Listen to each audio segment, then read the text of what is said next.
Soft girl tease. What happened? I don't know, y'all. I don't think, man, fuck this shit. I'm being mean. I'm not going into no soft girl era. I'll go to soft girl era some days when I'm feeling soft, but when I'm on my Schwimmica tease, ain't gonna be no soft girl shit. Into the newsroom after a triple shooting in Miramar over the weekend. Police have confirmed today that a woman was killed after those shots were fired at a Lamborghini SUV driving through the neighborhood. There's a Ring camera on a quiet street in Miramar, Florida, and at 5:30 in the morning, it catches something no homeowner ever wants to see. A Lamborghini. No one's steering it anymore, drifting straight through a stop sign. It drifts off the road, and it comes to rest against a stranger's house. The engine's still running, 3 people inside, one of them already dying. Somewhere behind that car, seconds earlier, a white sedan pulled up alongside it and opened fire, then vanished around the corner like it was never there. A Ring camera bolted to a nearby porch caught the whole thing. Neighbors who've lived on that block for years, people who say they know everyone around them, heard the shots and had no idea what they were hearing until it was already over. That's how fast this happened. 5:30 in the morning, July 5th, in Miramar, Florida. And by the time the sun came up, a 21-year-old influencer named Brianna Johnson, known to almost 500,000 followers as DreamDoll Bri, was gone. Before we go further into this, I need a second of your time, and I mean that sincerely. Every case we cover on this channel is a real person. Somebody's daughter, somebody's friend, somebody who woke up that day with no idea it would be their last one. This channel exists because we believe those stories deserve more than a headline and a scroll past. If you believe that too, hit subscribe, tap that bell, and like this video before we go on. It genuinely helps get these stories in front of more people, and it tells the families watching that their person is not being forgotten. Okay, let's get into what we actually know, and just as importantly, what we don't.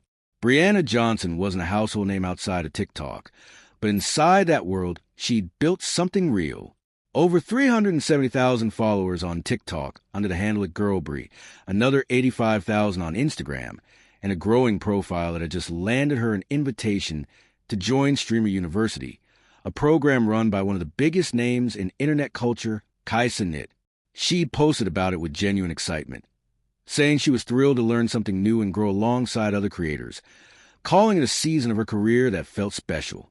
She was known for a track called Bend Over, which took off as a viral TikTok sound, the kind of moment that can quietly change the entire trajectory of someone's online life. She was, by every account we have right now, a young woman on the rise, and that's part of what makes this so unsettling to sit with. Just hours before she was killed, Brianna posted an Instagram story from what looks like a casual late-night gathering in a parking lot. Cars parked together. People her age hanging around. Someone tossing cash out a car window. The kind of low-key flex you see constantly online and rarely think twice about. In the second part of that story, she's sitting inside a car with an extravagant interior, captioning it with something playful, referencing her own come-up, joking that she's been doing this a long time, since her MySpace days. It's such an ordinary post. It's the kind of thing any of us might post on any given night out. And that's exactly why it's so hard to look at now, knowing what came next. So let's walk through what investigators believe happened. Because the sequence matters here, and there are pieces of it that genuinely don't add up yet. According to police, Brianna and 2 men were riding in a lime green Lamborghini Urus, leaving an Airbnb party earlier that night. At some point, the group stopped at a Shell gas station and a fight broke out. We don't know who was involved in that fight, what it was about, or whether it had anything to do with what happened next. Police themselves have said it's unclear if the 2 events are connected. That's an important distinction, because it would be easy to assume a straight line from a gas station altercation to a fatal shooting 20 minutes later. But investigators haven't confirmed that, and neither will we. What we do know is that shortly after, as the Lamborghini was heading toward an intersection near Southwest 27 Court and Sunshine Boulevard, a white sedan pulled up beside it and opened fire.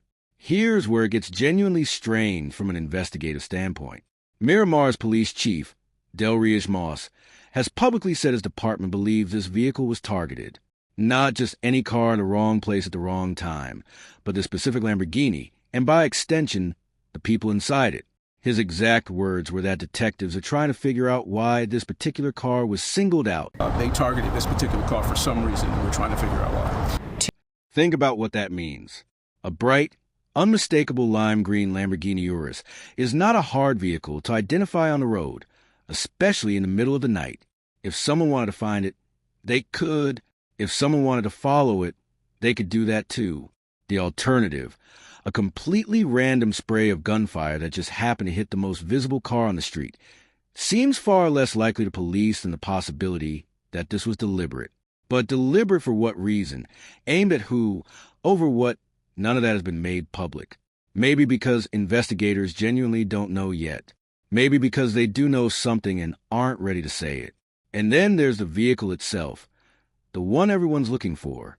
Radio transmissions from the scene described the shooter's car as either a dark pink or white four-door BMW, traveling southbound after shooting.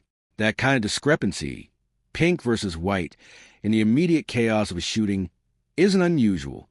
Witnesses under stress genuinely see things differently. Lighting plays tricks, adrenaline distorts memory. But it does mean investigators are working with a description that isn't fully locked down, which makes an already difficult manhunt even harder. As of right now, they have what they're calling a profile of the shooter, but they have not been able to identify who that person actually is. Let's sit with that phrase for a second, because it's doing a lot of work. A profile, but no identity. That usually means investigators have some working theory, maybe based on witness accounts, maybe based on the nature of the attack itself, the fact that it looked targeted rather than random, that it involved a coordinated approach and getaway rather than a chaotic burst of violence. Drive-by shootings that are truly random tend to look different from this. They're often more chaotic, less clean, less committed to a single target.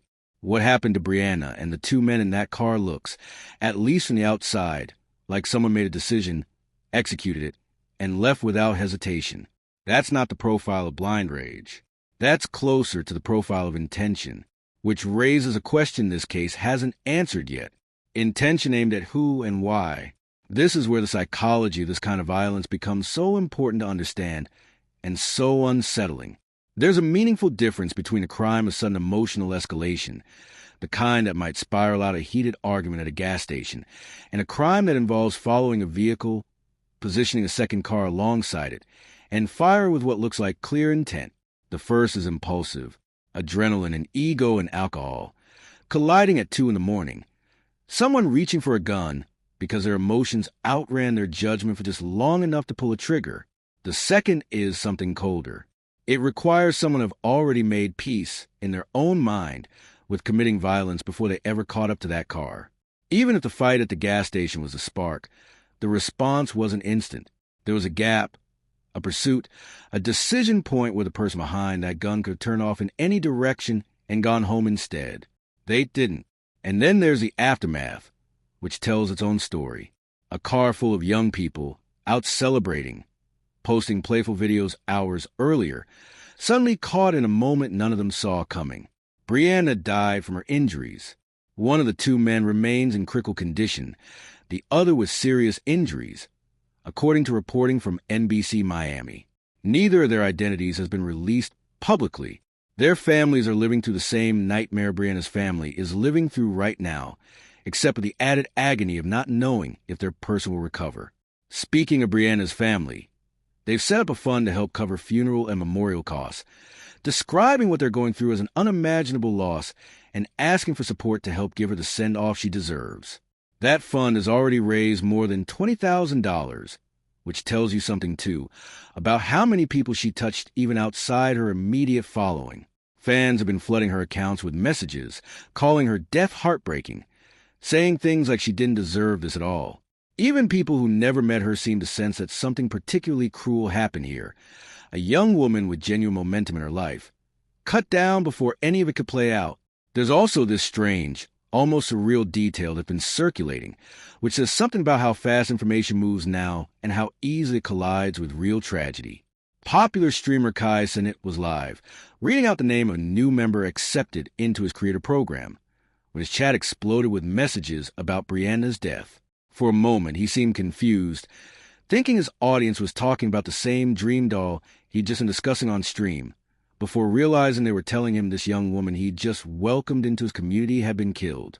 It's a small moment, but it captures something real about how these tragedies land now, breaking in real time, in the middle of ordinary life, for people who had no warning at all that they were about to receive devastating news.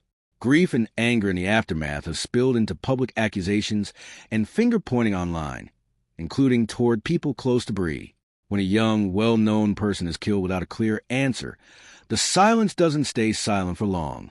People need somewhere to put their grief, and often that grief turns into blame, sometimes aimed in directions that have nothing to back them up yet.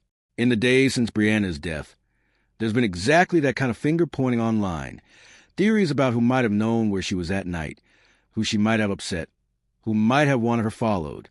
None of it has been confirmed by police. None of it should be treated as fact. But it's worth pausing on because it tells you something about grief itself, how badly people want an answer, how quickly suspicion can attach itself to anyone standing close to tragedy, and how dangerous that instinct can be when it lands on the wrong person entirely. So where does that leave us? A targeted shooting with no confirmed motive, a getaway car with a description investigators are still trying to nail down, a possible connection to an earlier altercation that police themselves say is unconfirmed, a young woman who, by every visible sign, was doing exactly what she'd worked toward, growing her platform, building relationships in her industry, living her life in the small, ordinary way any of us would recognize, right up until the moment a car pulled alongside hers and changed everything. Here's what I want you to sit with.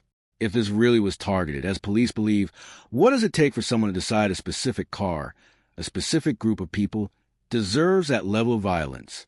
Is this about ego, about retaliation for something that happened at that gas station, about something none of us know about, yet that has nothing to do with that fight at all? Does the discrepancy in the shooter's car description suggest more than one person was involved? Someone driving, someone watching, someone who knew exactly which street that Lamborghini would be on. And maybe the hardest question of all, how does someone go from an argument at a gas pump to opening fire on a moving vehicle in the span of minutes, and still manage to drive away like nothing happened at all? We don't have those answers yet, and neither does Miramar police.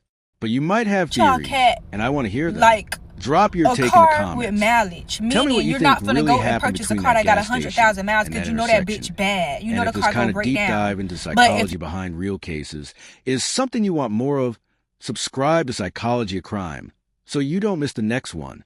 Somebody out there knows exactly what happened that morning. Until they come forward, we keep asking the questions that matter.